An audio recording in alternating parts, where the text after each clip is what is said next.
The Way of Zhuangzi by Thomas Merton. Preface by His Holiness the Dalai Lama.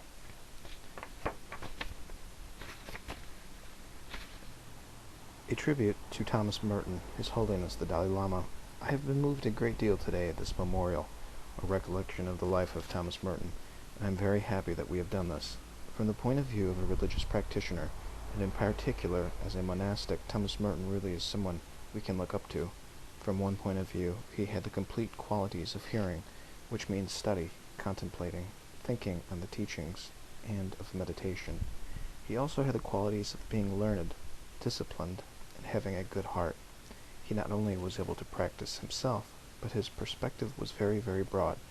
Thus it seems to me that in this memorial, or recollection of him, we should seek to be following his example that he gave to us. In this way, even though the chapter of his life is over, what he was hoping to do and seeking to do can remain forever. Not only is his wonderful model being followed in this monastery, but it seems to me that if all of us followed this model, it would become very widespread and would be of very great benefit to the world. As for myself, I always consider myself as one of his Buddhist brothers. So, as a close friend, or as his brother, I always remember him, and I always admire his activities and his lifestyle. Since my meeting with him, and so often when I examine myself, I really follow some of his examples. Occasionally, just as at this meeting, I really have a deep satisfaction knowing that I have made some contribution regarding his wishes.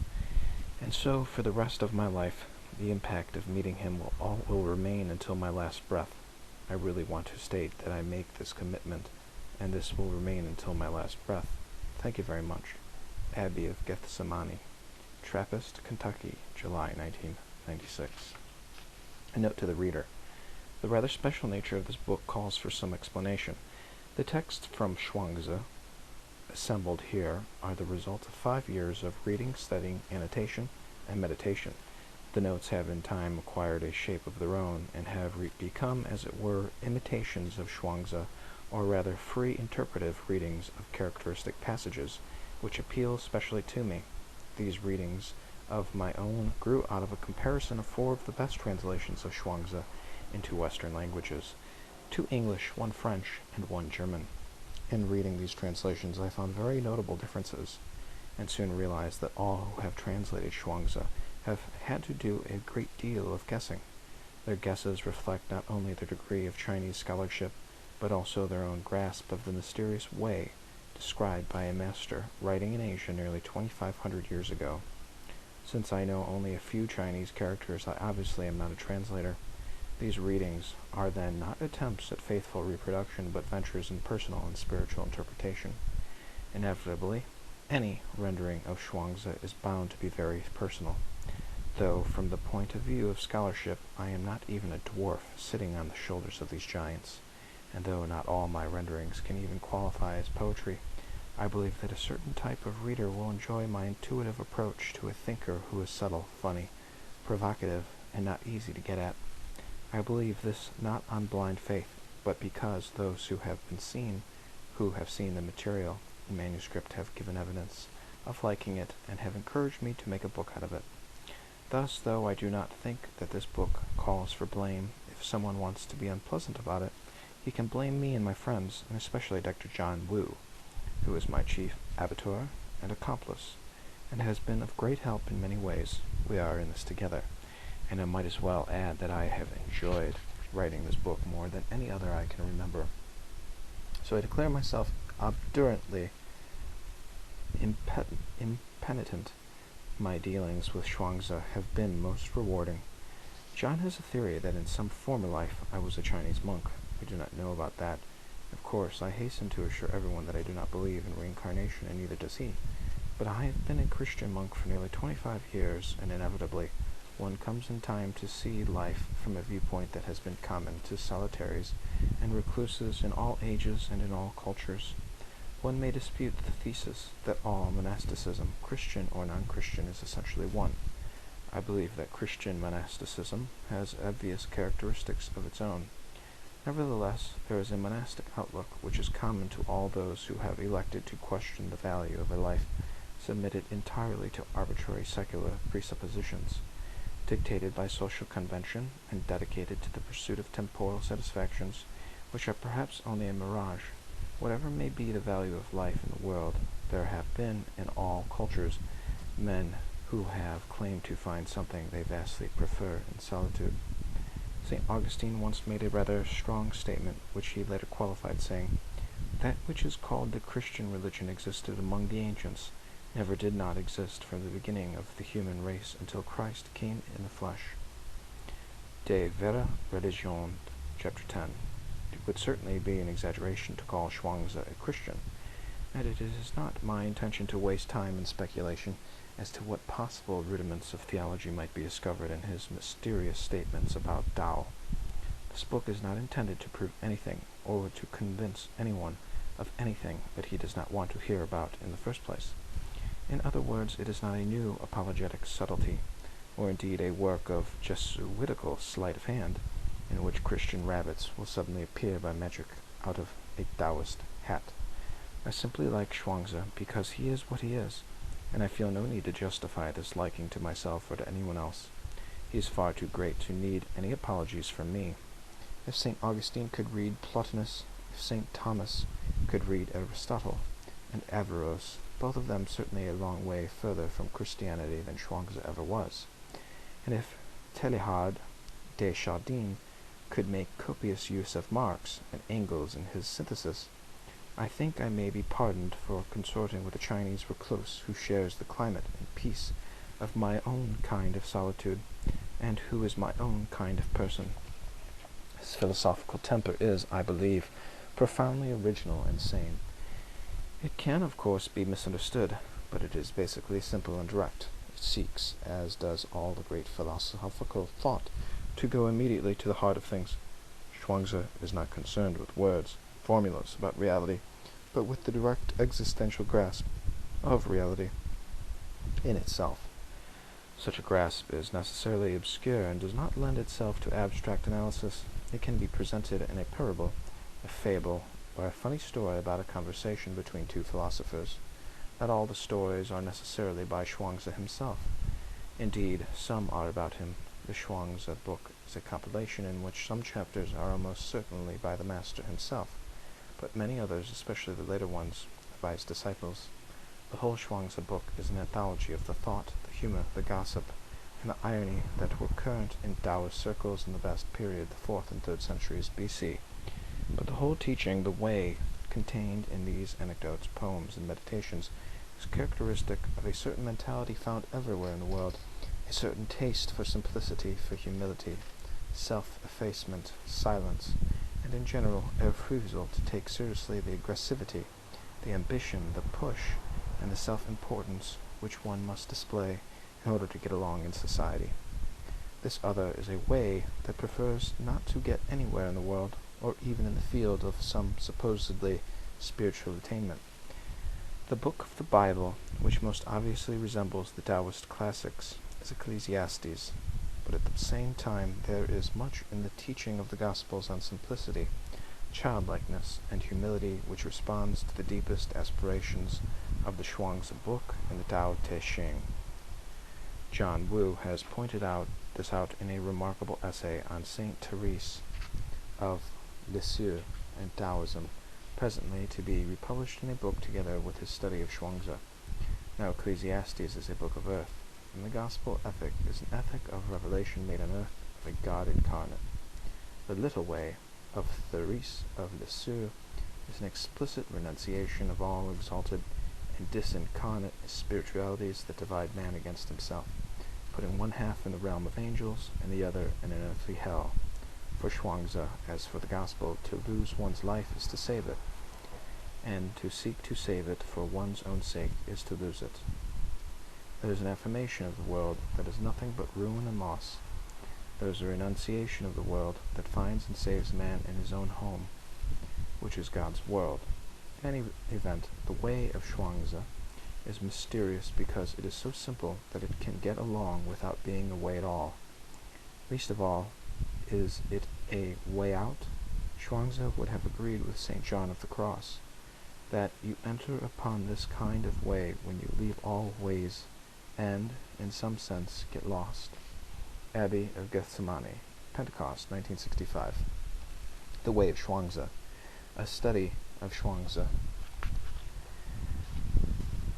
The classic period of Chinese philosophy covers about 300 years from 550 to 250 BC. Zhuangzi, the greatest of the Taoist writers, whose historical existence can be verified, we cannot be sure of Lao Tzu, flourished toward the end of this period, and indeed the last chapter of the Zhuangzi book. Chapter 33 is a witty and informative history of Chinese philosophy up to his time, the first document of its kind, at least in the Orient. The humor, the sophistication, the literary genius and philosophical insight of Zhuangzi are evident to anyone who samples his work. But before one can begin to understand even a little of his subtlety, one must situate him in his cultural and historical context. That is to say, that one must see him against the background of the Confucianism, which he did not hesitate to ridicule along with all the other sedate and accepted schools of Chinese thought, from that of Mo Ti to that of Zhuang's contemporary friend and constant opponent, the logician Hui Tzu. One must also see him in relation to what followed him, because it would be a great mistake to confuse the Taoism of Zhuangzi with the popular degenerate amalgam of superstition, alchemy, magic, and health culture which Taoism later became. The true inheritors of the thought and spirit of Zhuangzi are the Chinese Zen Buddhists of the Tiang period, 7th to 10th centuries AD, but Zhuangzi continued to avert an influence on all cultured Chinese thought, since he never ceased to be recognized as one of the great writers and thinkers of the classical period. The subtle, sophisticated, mystical Taoism of Zhuangzi and Lao Tzu has left a permanent mark on all Chinese culture and on the Chinese character itself. There have never been lacking authorities like Daisitz T. Suzuki, the Japanese Zen scholar, who declare Zhuangzi to be the very greatest of the Chinese philosophers.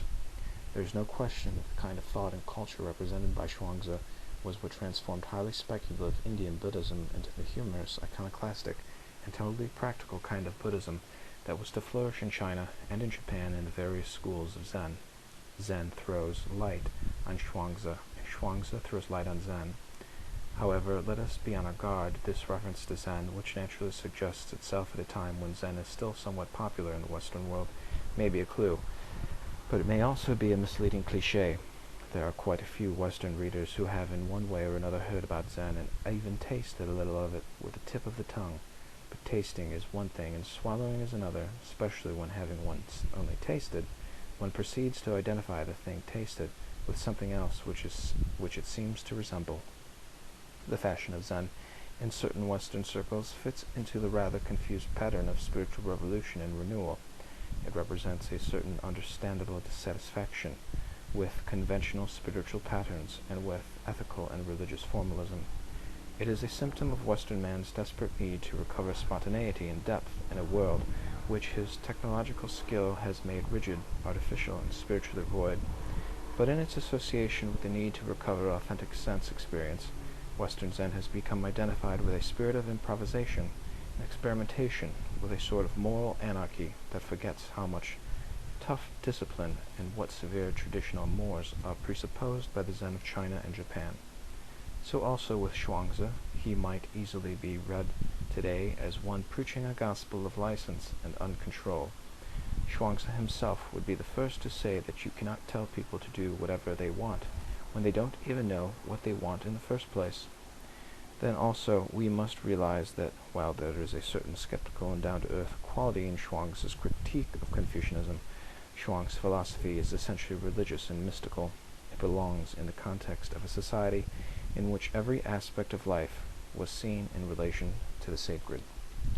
There is not much danger of confusing Zhuangzi with Confucius or Mencius, but there is perhaps more difficulty in distinguishing him at first sight from the sophists and hedonists of our own time. For example, Yang Shi resembles Zhuangzi in his praise of reclusion and his contempt for politics.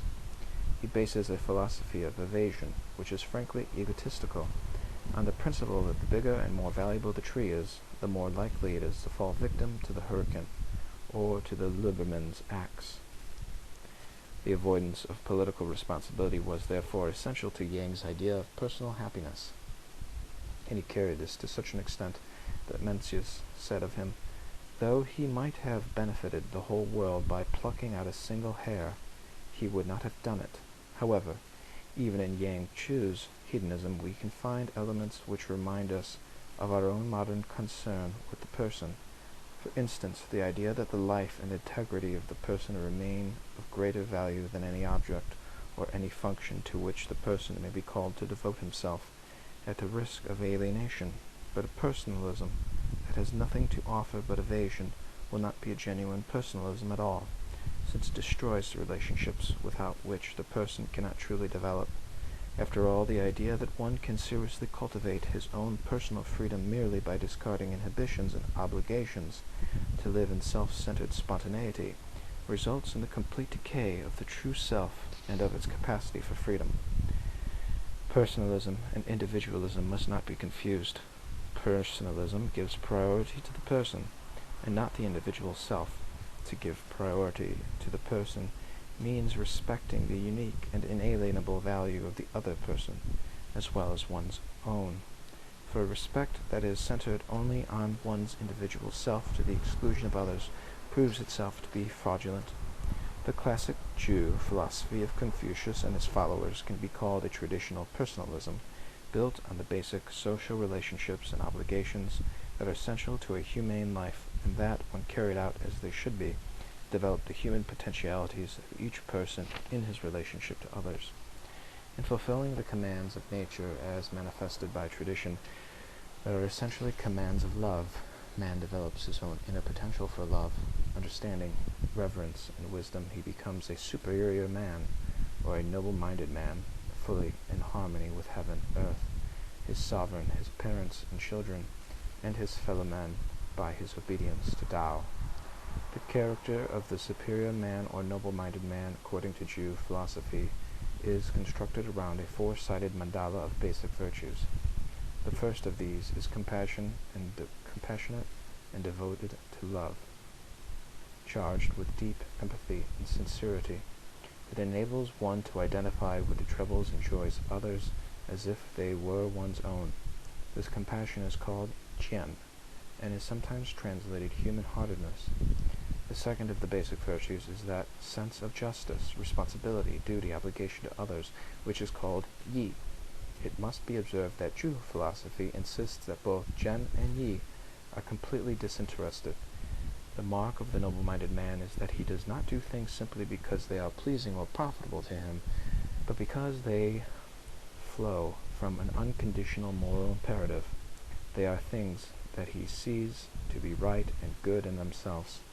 Hence, anyone who is guided by the profit motive, even though it be for the profit of the society to which he belongs, is not capable of living a genuinely moral life, even when his acts do not conflict with the moral law.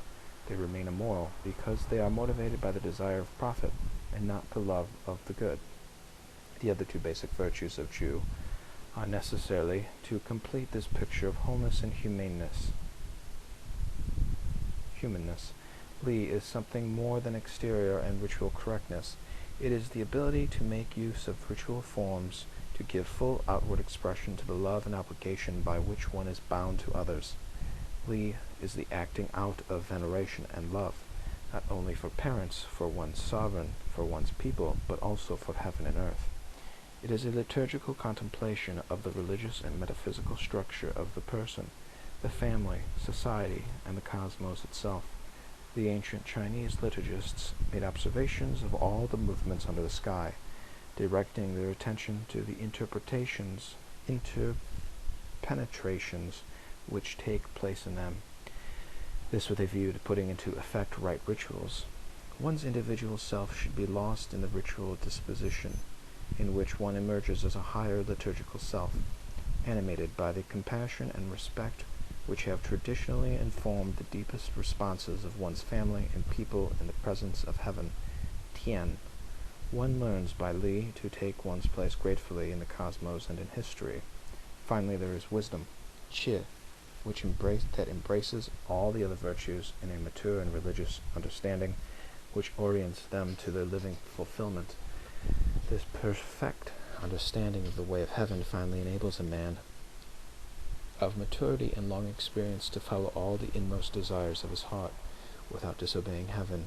It is St. Augustine's love and do what you will.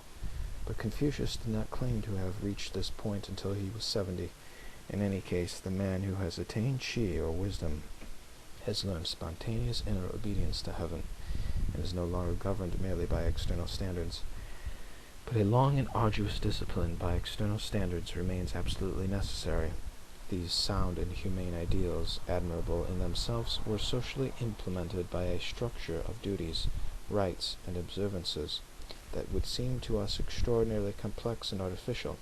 And when we find Zhuangzi making fun of the Confucian practice of Li, for example the rites of mourning, we must not interpret him in the light of our own extremely casual mores, empty of symbolic feeling and insensitive to the persuasion of ceremony.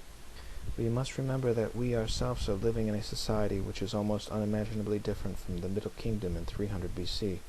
We might perhaps find analogies for our own way of life in imperial Rome, if not Carthage, Nineveh, or Babylon.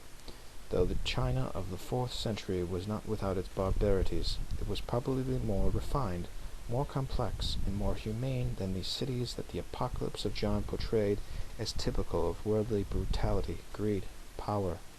The climate of Chinese thought was certainly affected by the fact that the Jew ideal was taken seriously and was already to some extent built in, by education and liturgy, to the structure of Chinese society.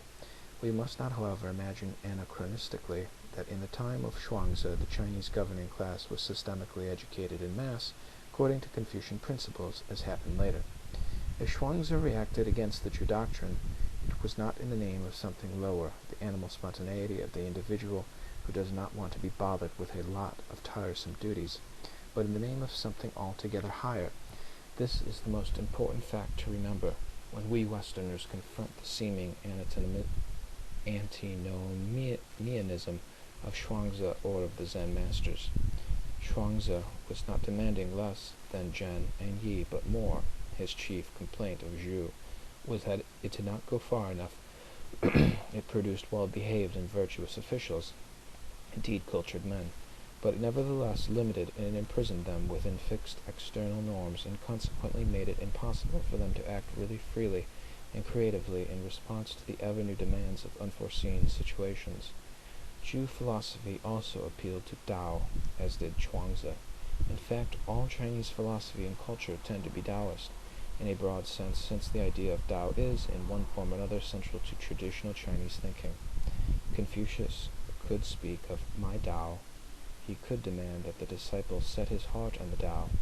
He could declare that if a man hears the Tao in the morning and dies in the evening, his life has not been wasted.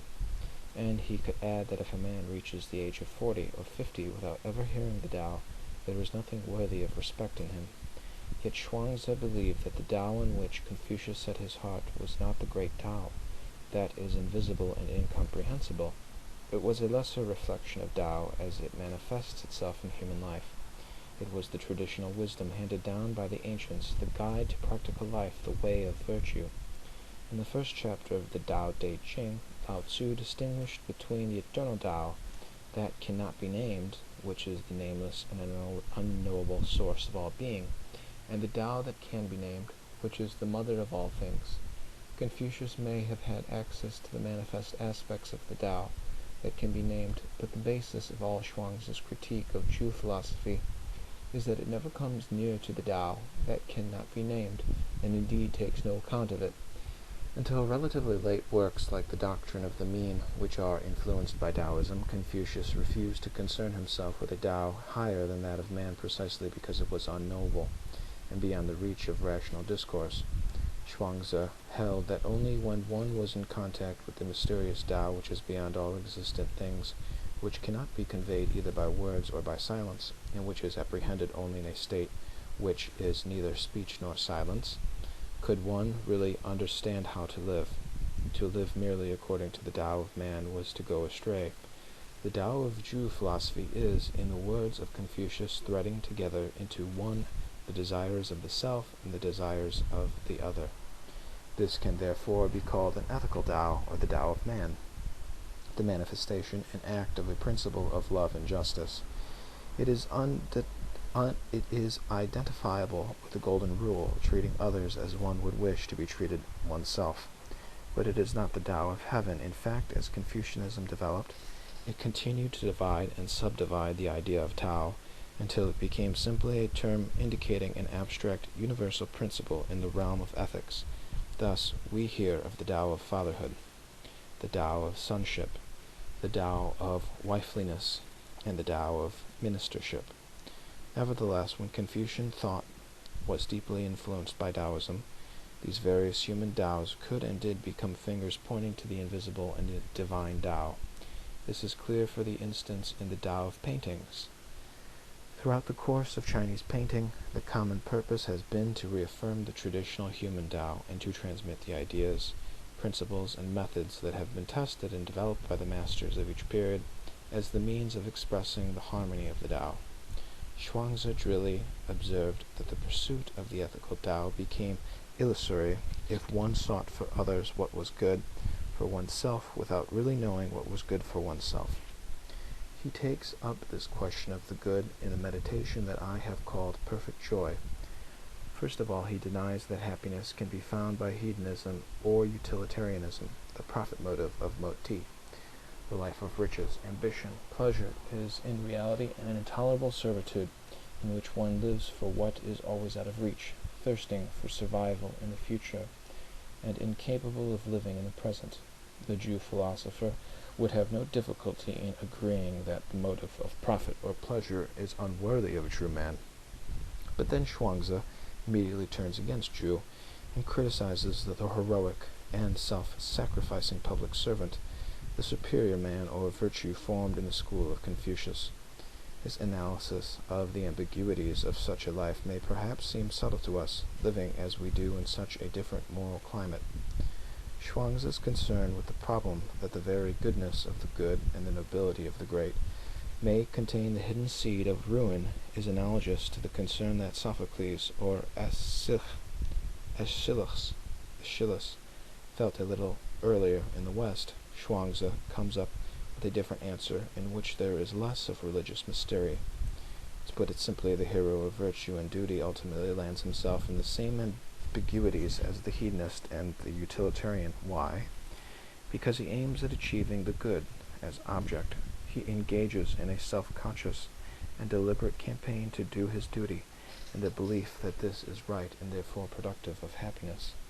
He sees happiness and the good as something to be attained, and thus he places them outside himself in the world of objects.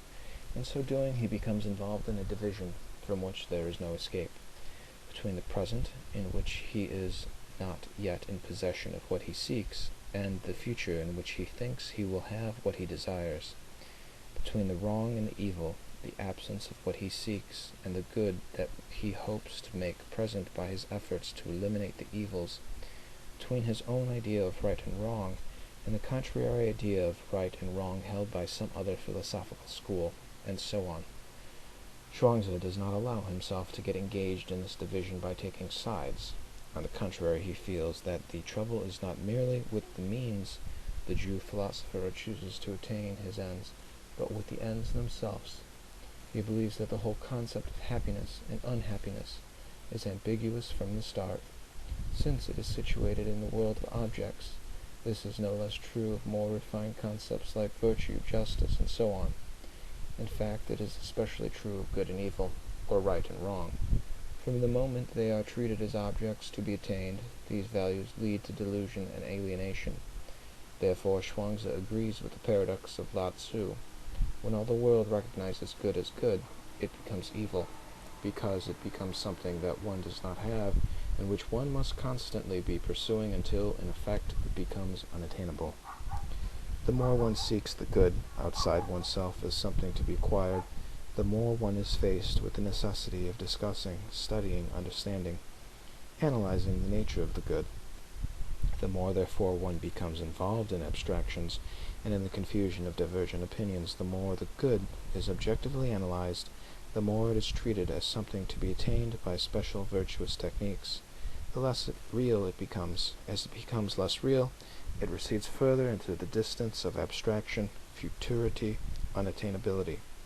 The more, therefore, one concentrates on the means to be used to attain it, and as the end becomes more remote and more difficult, the means become more elaborate and complex, until finally the mere study of the means becomes so demanding that all one's effort must be concentrated on this, and the end is forgotten. Hence the nobility of the Jew scholar becomes in reality a devotion to the systemic uselessness of practicing means which lead nowhere. This is in fact nothing but organized despair. The good that is preached and exacted by the moralist thus finally becomes an evil, and all the more so since the hopeless pursuit of it distracts one from the real good which one already possesses, and which one now despises or ignores. The way of Tao is to begin with the simple good, with which one is endowed by the very fact of existence. Instead of self-conscious cultivation of this good, which vanishes when we look at it and becomes intangible when we try to grasp it, we grow quietly in the humility of a simple, ordinary life. And this way is analogous, at least psychologically, to the Christian life of faith. It is more a matter of believing the good than of seeing it as the fruit of one's effort. The secret of the way proposed by Zhuangzi is therefore not the accumulation of virtue and merit taught by Zhu, but Wu Wei, the non-doing, or non-action, which is not intent upon results, and is not concerned with consciously laid plans or deliberately organized endeavors. My greatest happiness consists precisely in doing nothing, whatever that is calculated to obtain the happiness. Perfect joy is to be without joy. If you ask what ought to be done, and what ought not to be done on earth to produce happiness, I answer that these questions do not have a fixed and predetermined answer to suit every case. If one is in harmony with Tao, the cosmic Tao, great Tao, the answer will make itself clear when the time comes to act. For then one will act not according to the human and self-conscious mode of deliberation, but according to the divine and spontaneous mode of Wu Wei, which is the mode of action of Tao itself, and is therefore the source of all good.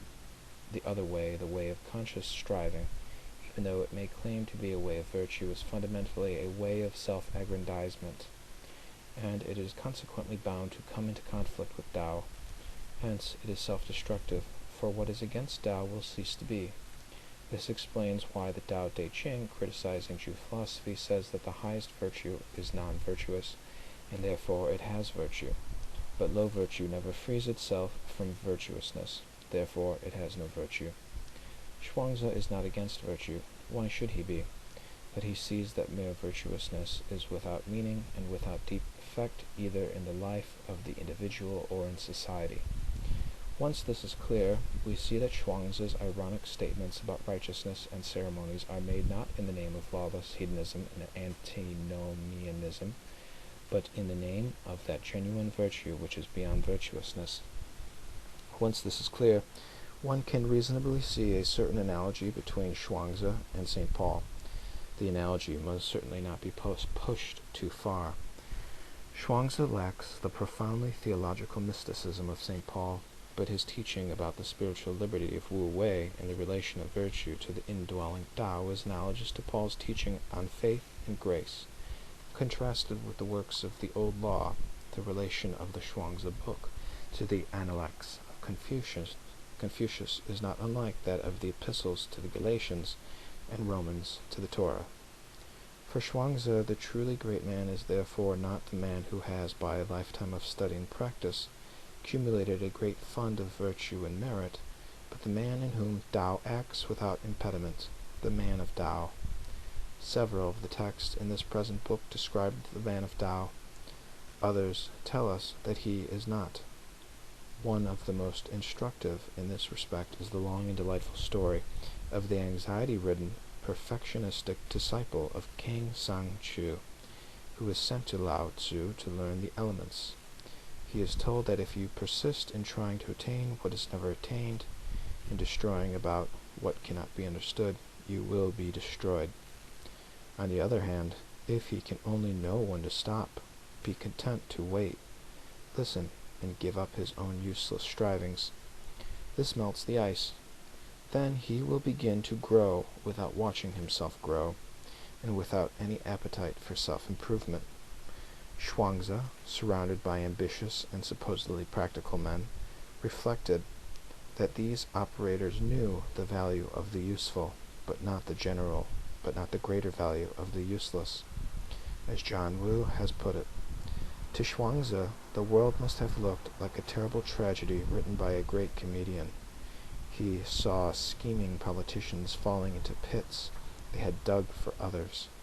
He saw predatory states swallowing weaker states, only to be swallowed in their turn by stronger ones.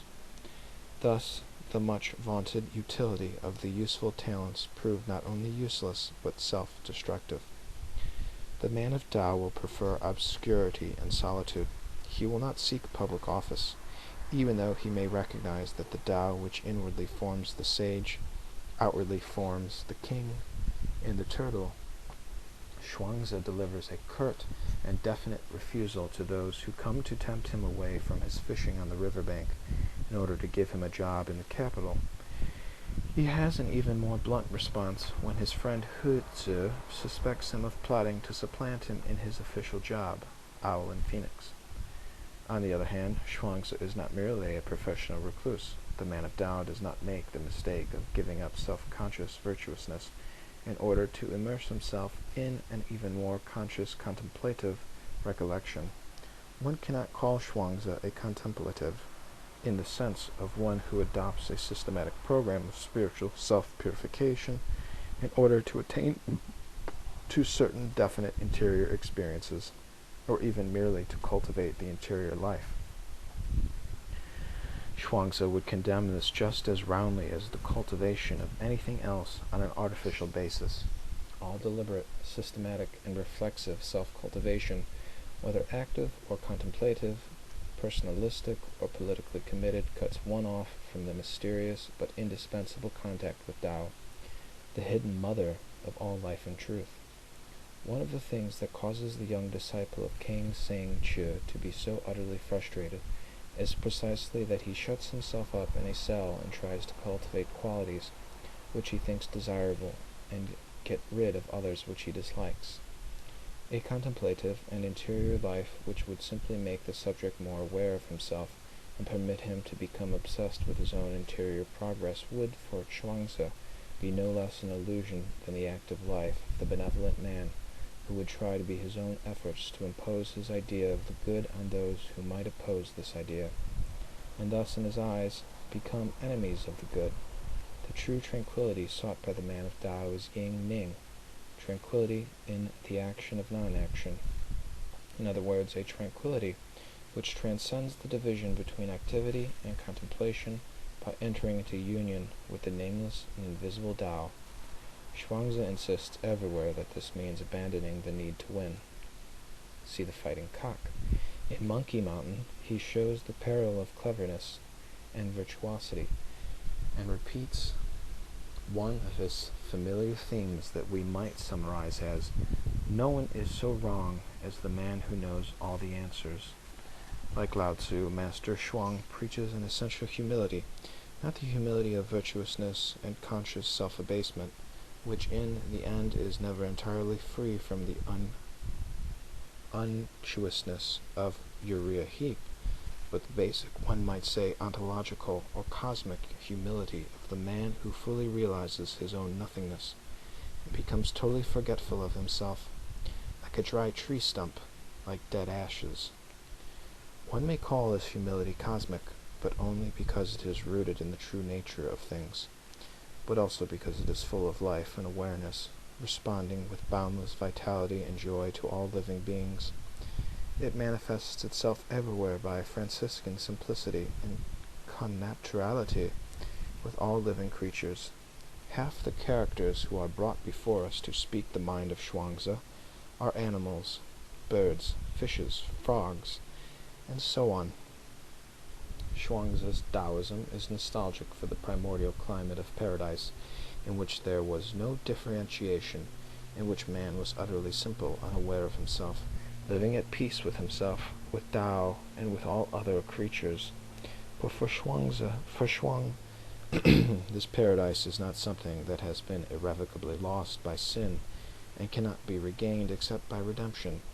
It is still ours, but we do not know it, since the effect of life in society is to complicate and confuse our existence, making us forget who we really are by causing us to become obsessed with what we are not. It is this self-awareness which we try to increase and perfect by all sorts of methods and practices that is really a forgetfulness of our true roots in the unknown Tao, and our solidarity in the uncarved block, in which there are yet no distinctions. Zhuangzi's paradoxical teaching that you never find happiness until you stop looking for it must not therefore be negatively interpreted. He is not preaching a retreat from a full, active human existence into inertia and quietism. He is, in fact, saying that happiness can be found, but only by non-seeking and non-action. It can be found, but not as the result of a program or of a system. A program or a system has this disadvantage. It tends to situate happiness in one kind of action, and to seek it only there. But the happiness and freedom which Zhuangzi saw in Tao is to be found everywhere, since Tao is everywhere, and until one can learn to act with such freedom from care that all action is perfect joy, because without joy one cannot really be happy in anything, as Feng Yu Lam sums it up in his Spirit of Chinese Philosophy, page 77. The sage will accompany everything and welcome everything, everything being in the course of being constructed and in the course of being destroyed. Hence he cannot but obtain joy and freedom, and his joy is unconditional. The true character of Wu Wei is not mere inactivity, but perfect action, because it is act without activity. In other words, it is action, not carried out independently of heaven and earth and in conflict with the dynamism of the whole, but in perfect harmony with the whole. It is not mere passivity, but it is action that seems both effortless and spontaneous because performed rightly, in perfect accordance with our nature and with our place in the scheme of things. It is completely free because there is in it no force and no violence. It is not conditioned or limited by our own individual needs and desires, or even by our own theories and ideas. It is precisely this unconditional character of Wu Wei that differentiates Zhuangzi from other great philosophers who constructed systems by which their activity was necessarily conditioned. The abstract theory of universal love, preached by Merton, was shrewdly seen by Zhuangzi to be false precisely because of the inhumanity of its consequences.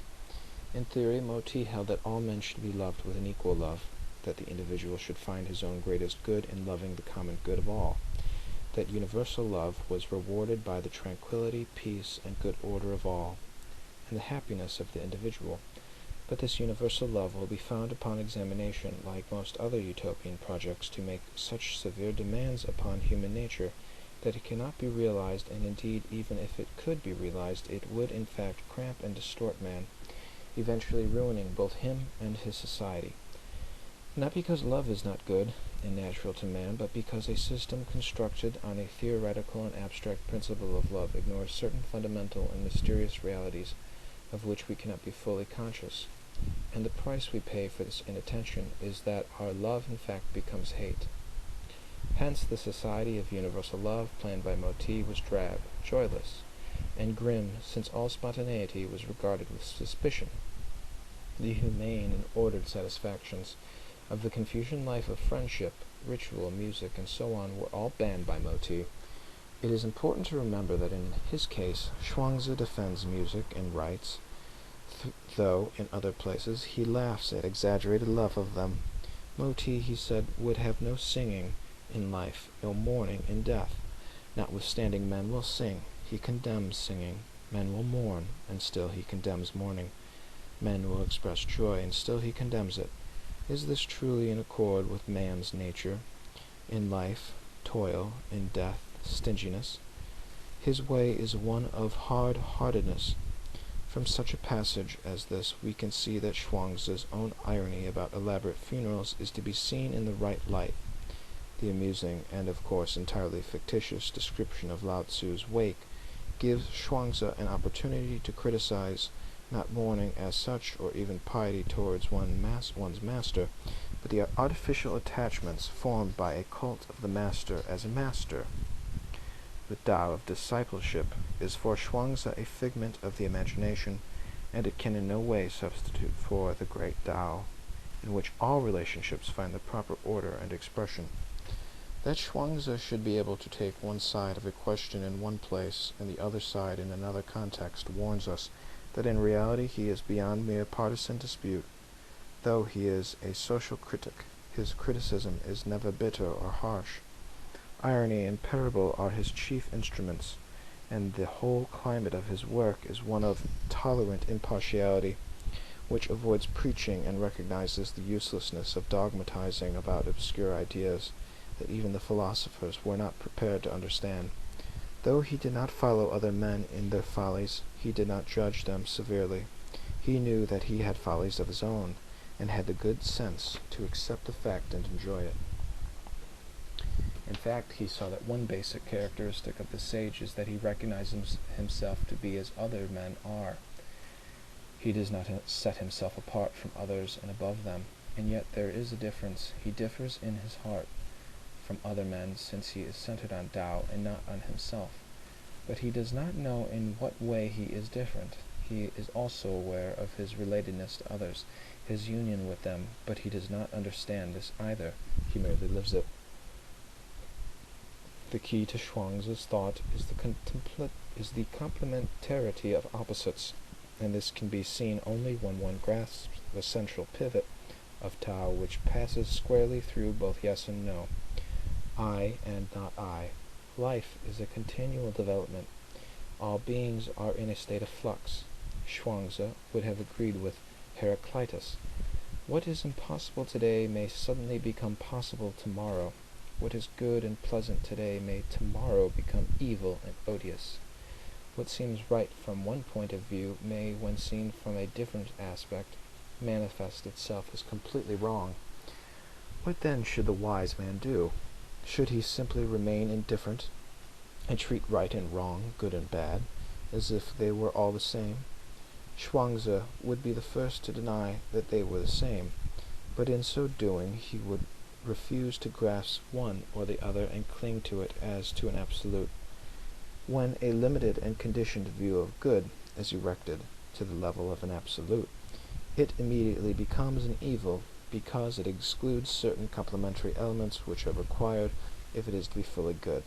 To cling to one partial view, one limited and conditioned opinion, and to treat this as the ultimate answer to all questions is simply to obscure the Tao and make oneself obdurate in error. He who grasps the central pivot of Tao is able to watch yes and no, pursue their alternating course around the circumference. He retains his perspective and clarity of judgment, so that he knows that yes is yes in the light of the no, which stands over against it. He understands that happiness, when pushed to an extreme, becomes calamity, that beauty, when overdone, becomes ugliness, clouds become rain, and vapor ascends again to become clouds. To insist that the cloud should never turn to rain is to resist the dynamism of Tao. These ideas are applied by Zhuangzi to the work of the artist and craftsman, as well as to the teacher of philosophy. In the woodcarver, we see that the accomplished craftsman does not simply proceed according to certain fixed rules and external standards. To do so is, of course, perfectly all right for the mediocre artisan, but the superior work of art proceeds from a hidden and spiritual principle which, in fasting, detachment, forgetfulness of results, and abandonment of all hope of profit, discovers precisely the tree that is waiting to have this particular work carved from it. In such a case, the artist works as though passively, and it is Tao that works in and through him. This is a favorite theme of Zhuangzi, and we find it often repeated. The right way of making things is beyond self-conscious reflection, for when the shoe fits, the foot is forgotten.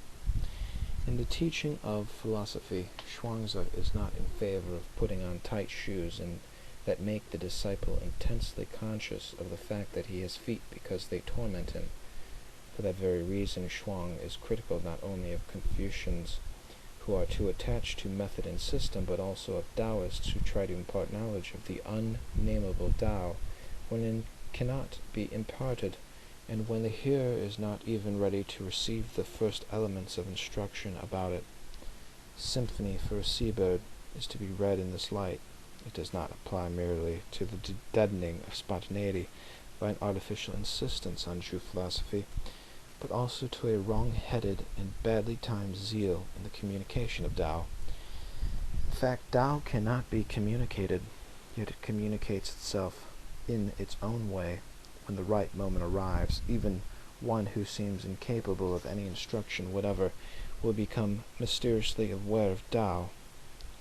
Meanwhile, though he consistently disagreed with his friend the dialectician Tzu, and though his disciples, who were not without the need to win, always represented Chuang as beating He in debate, Zhuangzi actually used many of Tzu's metaphysical ideas. He realized that by the principle of complementarity, his own thought was not complete merely in itself without the opposition of Tzu. One of the most famous of all Zhuangzi's principles is that called 3 in the morning, from the story of the monkeys whose keeper planned to give them 3 measures of chestnuts in the morning and 4 in the evening, but when they complained, changed his plan and gave them 4 in the morning and 3 in the evening. What does this story mean? Simply that the monkeys were foolish and that the keeper cynically outsmarted them? Quite the contrary. The point is rather that the keeper had enough sense to recognize that the monkeys had irrational reasons of their own for wanting 4 measures of chestnuts in the morning, and did not stubbornly insist on his original arrangement. He was not totally indifferent, and yet he saw that an accidental difference did not affect the substance of his arrangement. Nor did he waste time demanding that the monkeys try to be more reasonable about it when monkeys are not expected to be reasonable in the first place. It is when we insist most firmly on everyone else being reasonable that we become ourselves unreasonable. Zhuangzi, firmly centered on Tao, could see these things in perspective. His teaching follows the principle of 3 in the morning, and it is at home on 2 levels, that of the divine and invisible Tao that has no name, and that of ordinary, simple, everyday existence. The Way of Zhuangzi. Chapter 2. Readings from Zhuangzi. The Useless Tree. Tzu said to Chuang, "I have a big tree, the kind they call a stink tree. The trunk is so distorted, so full of knots, no one can get a straight plank out of it. The branches are so crooked you cannot cut them up in any way that makes sense. There it stands beside the road. No carpenter will even look at it. Such is your teaching, big and useless." Zhuangzi replied, "Have you ever watched the wildcat crouching, watching his prey? This way it leaps, and that way, high and low, and at last lands in the trap. But have you seen the yak? Great as a thundercloud he stands in his might. Big? Sure. He can't catch mice. So for your big tree, no use? Then plant it in the wasteland, in emptiness. Walk idly around, rest under its shadow. No axe or bill prepares its end. No one will ever cut it down. Useless? You should worry." A hat salesman and a capable ruler. A man of Sung did business in silk ceremonial hats. He traveled with a load of hats to the wild men of the south. The wild men had shaved heads, tattooed bodies. What did they want with silk ceremonial hats? Yao had wisely governed all China. He had brought the entire world to a state of rest. After that he went to visit the 4 perfect ones in the distant mountains of Kushi. When he came back across the border into his own city, he lost his lost gaze, saw no throne. The breath of nature. When great nature sighs, we hear the winds, which, noiseless in themselves, awaken voices from other beings. Blowing on them from every opening, loud voices sound. Have you not heard this rush of tones? There stands the overhanging wood on the steep mountain, old trees with holes and cracks, like snouts, maws, and ears, like beam sockets, like goblets, grooves in the wood, hollows full of water. You hear mooing and roaring, whistling, shouts of command, grumblings, deep drones, said flutes. One call awakens another in dialogue. Gentle winds sing timidly. Strong ones blast on without restraint. Then the wind dies down. The openings empty out their last sound. Have you not observed how all then trembles and subsides?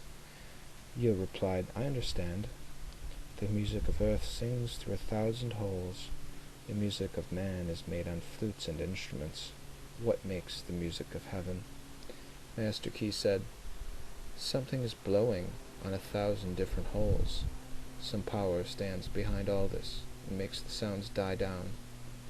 What is this power? Great knowledge.